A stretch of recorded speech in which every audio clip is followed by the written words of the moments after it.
Hello, everybody. How's it going? Hope you guys have had a great week. Here we are, back with the 2004 Honda TRX 350. We're getting started here today. We're going to go ahead and remove this air box. Found out you'd probably give us a little bit more room if I went ahead and just took off that side panel too. The side fairing, uh, they are held in with plastic push pin connectors. I fought a couple of them. They are weak and plasticky, and there's also a bolt down there that I destroyed the first time I tried to take out. There's me drilling it out. So to get the PCV, or excuse me, to get the airbox all the way out, I found out that there is like a PCV valve that goes to what I'm assuming is the crankcase. Again, I'm not an expert on four-wheelers, but there's the cover for the crankcase, and that PCV hose is just clamped on right to the end. Once I got that out of the way, I went ahead and readjusted the camera. Get that good shot going for you guys. So we're in here looking around. It is held on by the carburetor is held on by two 8-head bolts that go into the intake. At least that's what I'm going to assume it is. That makes sense, right? I had to fight those a little bit. I was only able to get a box end wrench in there, and then from there I was just able to loosen them up by hand. It wasn't the worst. I had just in a really bad spot, to be honest. Once I got that freed, I went ahead and started disconnecting the lines. Fuel line, vacuum lines, the what do we call that?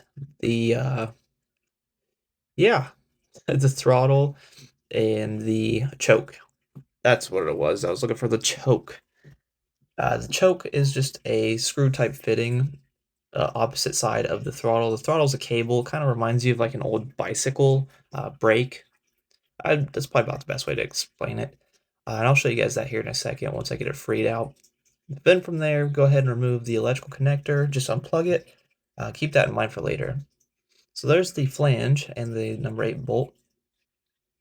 Here's me graciously showing that's a number 8. And that is where the throttle goes. And see what I was talking about, it screws in right where my right index finger is. You just had to preload it like that, and then you can wiggle out the end holder in there. I don't know what they're called. It's like a stamped fitting onto the cable.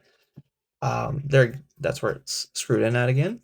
And yeah, that is the original carburetor finally out of the way.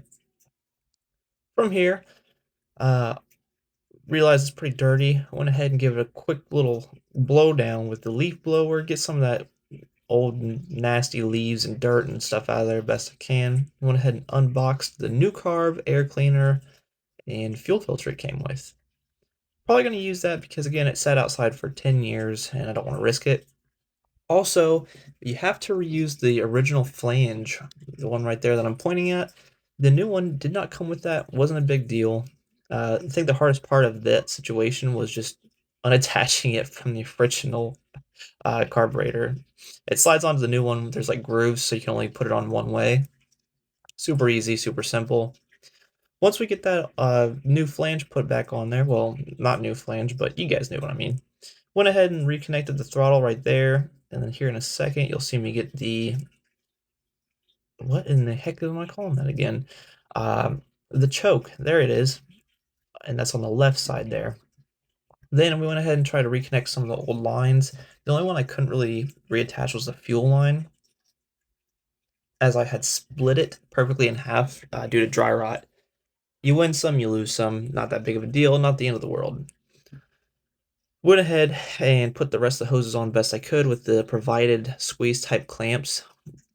Will they hold? Maybe. I mean, the fittings are barbed on the new carburetor. Should be okay. It's just a four-wheeler. I don't think it's under that high of pressure anyway. Um, should be fine. So getting the electrical from there, I didn't also bolt it back up yet, just so that way I had some room to mess with it. But here's me picking up the original carburetor because the original carb had a female connector on the end of it, and the new one came with a male. So I'll have to fix that on the next one. Anyways, thank you guys.